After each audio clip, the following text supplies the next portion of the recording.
Hello friends, जागो India जानना चाहता है भारत में आज हम भारत की उस आंदोलनरत स्थिति का वर्णन करेंगे जहां पर सरकार किसानों को सीधा लाभ अपने 3 कृषि बिलों के द्वारा पहुंचाना चाहती है और उनके विरोध में पंजाब से लेकर महाराष्ट्र तक की किसान राजनीति गरमा चुकी है। जी हां, एपीएमसी मंडियां, एग्रीकल्चरल प्रोड्यूस मार्केट जो कमिटीज़ हैं एपीएमसी, इनके द्वारा संरक्षित राज्य द्वारा संचालित जो मंडियां स्थापित हुई हैं, विपणन समितियां हैं, जहां पर किसान अपनी उपज को बिचौलियों एवं आढ़तियों जिन्हें राजनीतिक संरक्षण प्राप्त होता है के द्वारा लागू की गई मनचाही कीमतों पर एमएसपी न्यूनतम समर्थन मूल्य से काफी नीचे बेचने को मजबूर होता है और उसके अलावा कई प्रकार के अन्य उपकर भी उसे अपनी ही जेब से चुकाने पड़ते हैं, जिसके अंदर ग्रामीण विकास निधि, कृषि कल्याण उपकर, विकास उपकर हैं। कुल मिलाकर ये हरियाणा में 11.5% चार्ज है एवं पंजाब में 14.5% उपकर है। इसके अलावा 2.5% आढ़तियों का अपना जो कमीशन होता है वो बचता है। सरकारी खरीद पर भी आढ़तियों को अलग प्रकार का टैक्स प्राप्त होता है। कुल मिलाकर सरकार और किसानों के बीच में नौकरशाहों, राजनीतिज्ञों एवं बिचौलियों का जो एक गठबंधन है, उसके कुचक्र से किसानों को मुक्ति दिलवाना और अधिक से अधिक मुनाफा उसको उसकी उत्पाद पर दिलवाना सरकार की नीयत है। लेकिन इसके विरोध में एक भय का माहौल किसानों के जहन में स्थापित हो चुका है। आइएगा आज उन्हीं कृषि बिलों पर, उन्हीं आशंकाओं पर, सरकार की नीयत पर हमें जो उनकी जो उद्देश्य उस पर हमें चर्चा करना है। सरकार का कहना है कि मंडियों में किसान जब अपनी उत्पाद को बेचता है तो उसे औने पौने दाम प्राप्त होते हैं। वहां से उनका एफसीआई गोदामों तक पहुंचना, फिर वहां से कंपनियों में जाना, खाद्य वस्तुओं का तैयार होना और ग्राहकों की थाली तक पहुंचते पहुंचते उसका अत्यधिक महंगा हो जाना, तो किसानों को अपने उत्पाद से प्राप्त कीमत और ग्राहकों द्वारा किसी रेस्टोरेंट में उस उत्पाद से उत्पादित वस्तुओं के लिए चुकाई गई कीमत का जो अंतर है, वो अंतर कहलाता है फार्म टू फॉर्क, खेत से थाली के बीच की कीमत वृद्धि। सरकार इसको भी कम करना चाहती है, उपभोक्ताओं और किसानों को पूरा लाभ पहुंचाना चाहती है और बीच के बिचौलियों का जो एक पूरा जाल है राजनीतिज्ञों के संरक्षण वाला, उसको ध्वस्त करके किसानों को स्वतंत्र स्थिति में लाना चाहती है। लेकिन किसानों के कुछ संगठन ऐसे हैं जो इस नियत पर शंका जताते हैं। जी हां, ये 3 बिल कौन कौन से हैं? पहला बिल है कृषि उत्पादन, व्यापार और वाणिज्य संवर्धन और सुविधा विधेयक 2020। दूसरा विधेयक है मूल्य आश्वासन एवं कृषि सेवाओं पर कृषक सशक्तिकरण एवं संरक्षण अनुबंध विधेयक 2020। तीसरा बिल है आवश्यक वस्तु संशोधन 2020। आइए चर्चा करते हैं हम पहले विधेयक पर, पहले बिल पर, कृषि उत्पादन, व्यापार और वाणिज्य संवर्धन विधेयक 2020।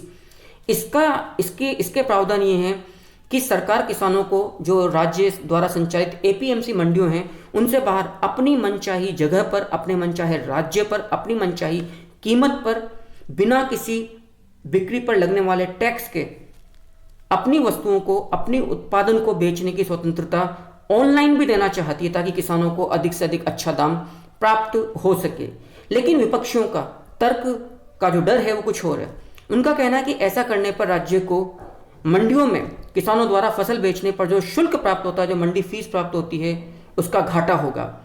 जो आड़ती, जो बिचौलिए, जो शहरी मजदूर, जो भूमिहीन खेतिहर मजदूर हैं, जो इन मंडियों में काम करके रोजगार कमाते हैं, उनके पेट पर लात पड़ेगी, उनके रोजगार पर लात पड़ेगी और वो बेरोजगार हो जाएंगे। ये भी विपक्षियों का तर्क है।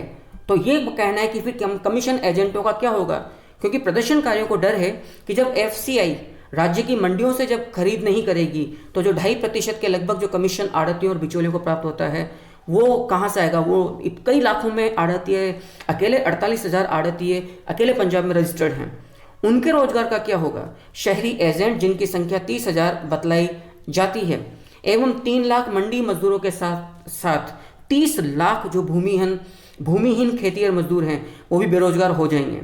विपक्षों का यह भी कहना है कि यह कानून असल में बाजार के लिए है, यह कानून किसानों के लिए नहीं है, क्योंकि 86% जो छोटे किसान होते हैं वो एक राज्य से दूसरे राज्य में जाकर अपनी मनचाही कीमत पर अपने उत्पाद को बेचने का जोखिम नहीं उठा सकते हैं। ट्रांसपोर्टेशन का शुल्क कौन देगा? कुल मिलाकर उनके लिए तो उतना ही महंगा पड़ जाएगा। लेकिन सरकार कह रही है कि आप ऑनलाइन बिक्री भी कर सकते हैं, और जो बड़ी बड़ी जो फर्म्स हैं, जो निजी कंपनियां, उनको आप अपने दरवाजे तक बुला सकते हैं, वो ट्रांसपोर्टेशन लेकर आएंगे। ये एक ऊहापोह की स्थिति जिसे सरकार को ध्यान देने की आवश्यकता है, और किसान संगठनों के मध्य में किसानों के मन में जो आशंका है उसे दूर करने की आवश्यकता है। आगे देखिएगा, यह भी कहना है कि जब एपीएमसी जब मंडियां समाप्त हो जाएंगी तो न्यूनतम समर्थन मूल्य यानी कि एमएसपी पर जो खरीद होती है धीरे धीरे वो भी समाप्त हो जाएगी। कारण कि जो नया विधेयक है इसमें इस बात का कोई प्रावधान नहीं है कि मंडियों से बाहर किसान जो अपने उत्पादों को बेचेंगे वो न्यूनतम समर्थन मूल्य यानी कि एमएसपी से नीचे नहीं खरीदा जाएगा। इसका कोई प्रावधान नहीं है। आंदोलनकारी किसान इस पर कानून की आवश्यकता पर बल देते हैं। ये दूसरा जो बिल है वो है मूल्य आश्वासन एवं कृषि सेवाओं पर कृषक सशक्तिकरण एवं संरक्षण अनुबंध विधेयक 2020। सही बात यह है कि हम में से एक इतना बड़ा वर्ग है जिसको इन बिलों के बारे में जानकारी नहीं है कि बिल कौन से हैं। जो दूसरा बिल है मूल्य आश्वासन एवं कृषि सेवाओं पर कृषक सशक्तिकरण एवं संरक्षण अनुबंध विधेयक 2020, ये कॉन्ट्रैक्ट फार्मिंग की व्यवस्था को लेकर है, जिसके तहत सरकार कृषि क्षेत्र में निजी क्षेत्र का निवेश चाहती है। किसानों को वो बीमा देना चाहती है। वो चाहती है कि जोखिम की अवस्था में जब बाढ़ है, सूखा है, रोग लग गया, किसी भी स्थिति में जब किसानों की फसल नष्ट हो जाती है तो उसका पूरा का पूरा दाम निजी क्षेत्र की कंपनियां चुकाए, क्योंकि मुनाफा भी वही कमाएंगी। इसके तहत बीच के बिचौलियों का जाल पूरा समाप्त करके इन्वेस्टर्स और किसानों के बीच में सीधा कॉन्ट्रैक्ट होगा। उस कॉन्ट्रैक्ट के तहत अच्छे गुणवत्ता के बीज, ऋण सुविधा जो होते हैं वो कंपनियां मुहैया करवाएगी एवं ये आश्वासन देगी लिखित में कि किसी भी प्रकार का नुकसान यदि किसानों को होता है उसकी उपज पर तो उसकी पूरी भरपाई भी यही कंपनियां करेंगी। ऐसा करने पर बिचौलियों का राज समाप्त हो जाएगा, किसानों को अधिक से अधिक लाभ प्राप्त होगा। तो इनका ये कहना है कि 5 हेक्टेयर, सरकार का मानना है कि 5 हेक्टेयर से कम जमीन वाले जो छोटे किसान हैं वो इस कॉन्ट्रैक्ट से निश्चित तौर पर लाभ कमाएंगे, और किसान इस कॉन्ट्रैक्ट के लिए पहले से तय एक निश्चित दाम पर भविष्य में अपनी फसल सीधा जो इन्वेस्टर्स हैं उनको बेच सकेंगे। बाजार की जो मार्केट की जो अनसर्टेनिटी होती है उससे, शेयर मार्केट का जो उतार चढ़ाव होता है उससे किसान और उनकी जो फसल है उसकी खरीद पूरी तौर पर बची रहेगी। आगे देखिएगा, जो सॉइल हेल्थ कार्ड है उसका निर्माण करना है, अच्छे गुणवत्ता वाले बीजों की आपूर्ति निश्चित करना है, टेक्नोलॉजी मुहैया करवाना है किसानों को, एवं ऋण की सुविधा देना है, और जो फसल बीमा है उसकी सुविधा ये भी निजी क्षेत्र प्रदान करेगा, क्योंकि निजी क्षेत्र को भी फायदा है। जितना अधिक उत्पादन होगा उनका मुनाफा उतना अधिक होगा। किसानों का फायदा ये है कि बीच में बिचौलिए नहीं होंगे, तो अपेक्षाकृत उनको वर्तमान स्थिति से अपेक्षाकृत अधिक दाम प्राप्त होंगे, क्योंकि बीच के बिचौलिए जो मीडिएटर्स होते हैं वो किसानों से भी लाभ कमाते हैं, और इस तरह के इन्वेस्टर्स जो बड़ी बड़ी जो खाद्य उत्पादित वस्तुओं की जो कंपनियां हैं उनसे भी लाभ कमाते हैं। तो ये चाहते हैं कि पूरा जो हिस्सा है ये मात्र किसानों को प्राप्त हो, बीच के बिचौलिए, इससे सरकार का ऐसा मानना है। सरकार कहती है कि इसके तहत किसान सीधा बाजार में जाएगा बिना एपीएमसी मंडियों से बाहर निकलकर, और बाजार में अपनी कीमत पर अपने खरीदारों को अपने चाहत के अनुसार फसल को बेचकर मोटा मुनाफा कमा सकता है। लेकिन विपक्षियों का तर्क है कि जो किसान, जो कि अधिकांश किसान अशिक्षित हैं, वो कॉन्ट्रैक्ट फार्मिंग के नियमों को नहीं समझ पाएंगे। और वैसे भी मैं अपनी व्यक्तिगत राय भी बतलाऊं, आज भी हम यदि कोई मोबाइल सिम खरीदते हैं तो इतनी हिडन उसमें टर्म एंड कंडीशंस होती है कि हम उनको पूरा नहीं पढ़ पाते हैं।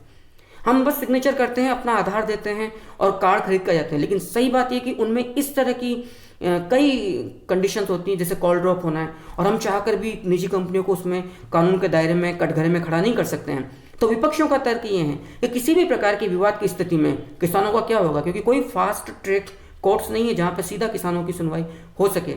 एवं जो निजी कंपनियां हैं वो विवाद होने पर अपने रिच रिसोर्सेज यानी कि विपुल संसाधनों, वकीलों की पूरी फौज एवं अपने पैसों के दम पर न्याय को प्रभावित करने का मादा रखती है और किसान हाथ मलता हुआ रह जाएगा। किसानों को आत्महत्या जैसे कदम उठाने पड़ेंगे और फिर वो कठपुतली बन जाएगा, क्योंकि सरकार एपीएमसी मंडियों से हाथ खींच चुकी होगी। एमएसपी पर, न्यूनतम समर्थन मूल्य पर वो कोई संरक्षण नहीं दे रही है, कोई ठोस बात आश्वासन नहीं दे रही है। तो मे बी कि जो बड़ी बड़ी कंपनियां वो 1-2 साल तक मोटा मुनाफा दें, उसके बाद वो किसानों को मजबूर कर दें कम कीमत पर अपनी फसल बेचने को। उस स्थिति में किसानों का क्या होगा? ऐसा विपक्षियों का और आंदोलनरत जो अन्न उत्पादक या अन्नदाता जो किसान हैं उनके मन में आशंका है। छोटे किसानों से संभवतः या जो स्पॉन्सर्स हैं वो सौदाबाजी ना करें, क्योंकि स्पॉन्सर्स को भी फायदा है। बड़े बड़ी फार्मिंग वाली जो जमींदार हैं जिनके पास 100 बीघा 150 बीघा की बड़ी जोतें हैं, उनसे फायदा करने पर उनको एक मुश्त अन्न प्राप्त होने की सुविधा है ताकि ट्रांसपोर्टेशन का खर्चा हो। छोटी छोटी जोत के जो किसान होंगे वहां पर ट्रांसपोर्टेशन अधिक लगेगा। तो विपक्षियों का तर्क ये है कि छोटे छोटे किसानों से फिर निश्चित तौर पर उनको उनके हाल पर छोड़ दिया जाएगा और फिर उन्हें वही बिचौलियों, जो गांव के जो साहूकार वगैरह होंगे वहां पर अपना अन्न बेचना पड़ेगा, जब हालात वही होना है।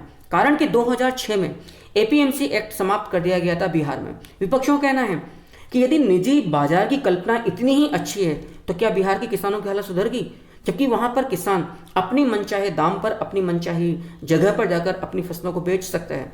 उसके बावजूद क्यों जो झारखंड या बिहार जहां 2006 में एपीएमसी एक्ट समाप्त किया गया, क्यों उसको यूपी और पंजाब के खेतों मतलब मंडियों में आकर अपना अन्न बेचना पड़ता है? विशेषज्ञों का यह भी कहना है कि यूरोप एवं अमेरिका जहां पर इस तरह का कोई एक्ट नहीं है, किसानों को पूरी सुविधा है निजी क्षेत्र में आकर, खुले बाजार में आके अपनी दम पर, अपनी चाहत पर, अपने दाम पर अपनी कीमत, अपने उत्पादन को बेचने का। उसके बावजूद सरकार को क्यों संरक्षण, सब्सिडी राज की संरक्षण देना पड़ता है?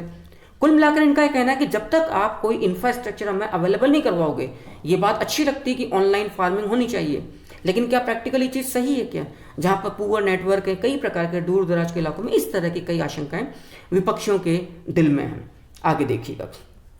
जो तीसरा, इनका ये कहना है कि आप जो कह रहे हो कि 5 एकड़ से कम जमीन, इनका कहना है कि असल में वो अपनी ही जमीन पर मजदूर बन जाएगा। जो तीसरा बिल है वो है आवश्यक वस्तु संशोधन बिल।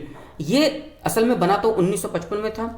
इसके अंदर एक चीज है कि जो स्टॉक लिमिट होती है वो हटा दी गई है। जो दैनिक जरूरत की वस्तुएं होती हैं, जैसे आलू है, फूड ऑयल है, खाद्यान्न तेल है, तिलहन है, दाल है, प्याज है, यानी कि अब निजी कंपनियां जितना चाहें उतना कोल्ड स्टोरेज कर सकती हैं। ऐसा करने पर आप कालाबाजारी या मुनाफाखोरी या जमाखोरी जो होती है उसको बढ़ावा दे रहे हो कि जब कोई स्टॉक लिमिट नहीं होगी तो निजी कंपनियां निश्चित तौर पर कोल्ड स्टोरेज करेंगी। मार्केट में, बाजार में वो एक तरह की कृत्रिम मांग कमी पैदा करके मांग को बढ़ाएंगी और फिर मजबूर करेंगी कंज्यूमर्स या उपभोक्ताओं, किसानों को भी, क्योंकि वो भी तो है तो कंज्यूमर्स ही, कि वो उनके मॉल या बड़े बड़े मार्ट में जाएं और फिर मनचाही कीमत पर जो तय करेंगी दरों को ये कंपनियां वहां खरीदें, क्योंकि जितना ज़्यादा जमाखोरी होगी, जितना स्टॉक होगा, उतना ही मार्केट में वस्तु कम होगी तो उसकी कीमत बढ़ती चली जाएगी।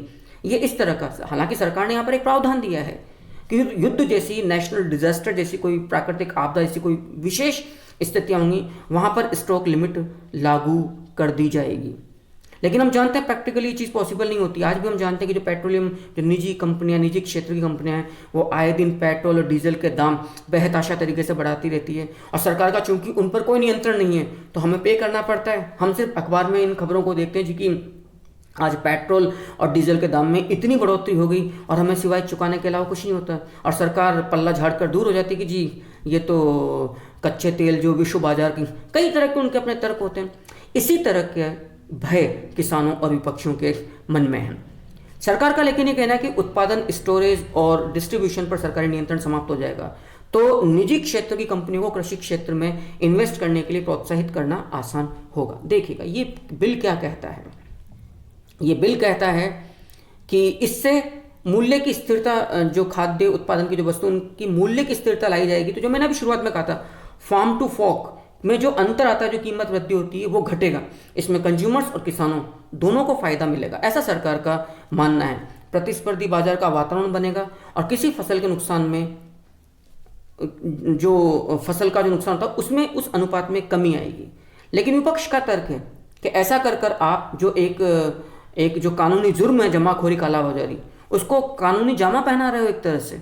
तो इससे असाधारण परिस्थितियों में कीमतों में जबरदस्त इजाफा होगा और कंज्यूमर्स और किसानों को कीमत अदा करने के लिए निश्चित तौर पर दोहरी मार पड़ेगी, क्योंकि उनका डर ये है कि एक समय के पश्चात जब एमएसपी समाप्त हो जाएगी, जब एपीएमसी मंडियां समाप्त हो जाएगी, तो न्यूनतम समर्थन मूल्य का कोई आश्वासन नहीं है, तो कंपनियां कम कीमत पर चीजें वसूलेंगी और अधिक कीमत पर उनसे उत्पादित वस्तुओं को मार्केट में बेचेगी। तो कहां फायदा मिला कंज्यूमर्स को, ऐसा विपक्षियों को आशंका है।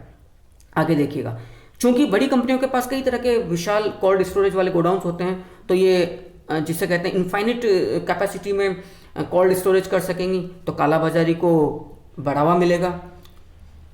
ये 3 बिल हैं 2020 के। अब इनमें जो भय है किसानों का वो क्या है?